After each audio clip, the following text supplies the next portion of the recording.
Chazak ou Baruch Rabotai, Chodesh Tov Umvorach. Premier jour aujourd'hui dans le mois qui se lève. Et Chazak à tous, chacun de nous qui s'est levé tôt dans le mois qui se lève, c'est une ségoula pour réussir et pour avoir la lumière qu'elle va arriver si Dieu veut à Hanouka. Avant de tirer le message pour avoir si Dieu veut un très bon mois, une très bonne semaine, une excellente journée, on va rappeler quand même que le Shulchan Aruch, dans le Siman 419, il nous apprend de rajouter aujourd'hui dans la nourriture, manger bien, essayer de faire motzi avec birkat et aleveavo, essayer de manger de la viande si possible avec un petit verre de vin, ce sera très très bien.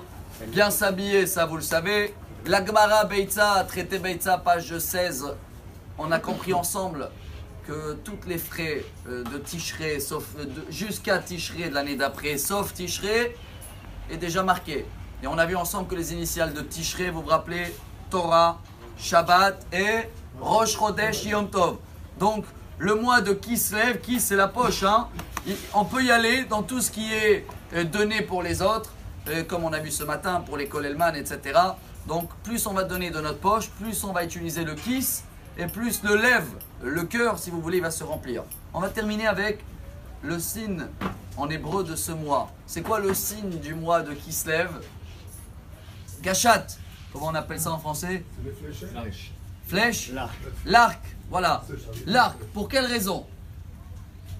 Alors, il y a plusieurs raisons. C'est vrai que quand on dit Keshet, c'est aussi, comment on appelle ça, ce qu'il y avait à l'époque de Noach après le déluge.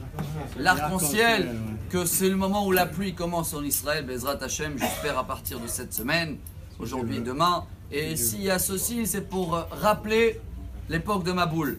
Mais il y a une autre explication, voilà, celle-là, si on peut l'appliquer, c'est magnifique. C'est le mois où tu peux viser des buts, quelque chose, une mission, tu vises et Hachem il va t'aider qu'avant la fin du mois, avant Hanouka, ce sera déjà fait. Comme dans l'inauguration du Mishkan, vous savez qu'il n'y avait pas de fête à Hanouka. Et Hachem il a mis en attente, il a visé le mois de Kislev en disant que quelques centaines ou mille et quelques années plus tard, il va avoir l'histoire de Maccabim et Hanouka. Donc le mois de Kislev a gagné une fête.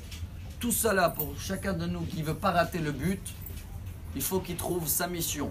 Voilà, la paracha de cette semaine, c'est Vayetze. Hop, la première fois que Hachem va parler avec Yaakov, c'est dès qu'il va sortir de Beersheba, il va y aller vers Haran.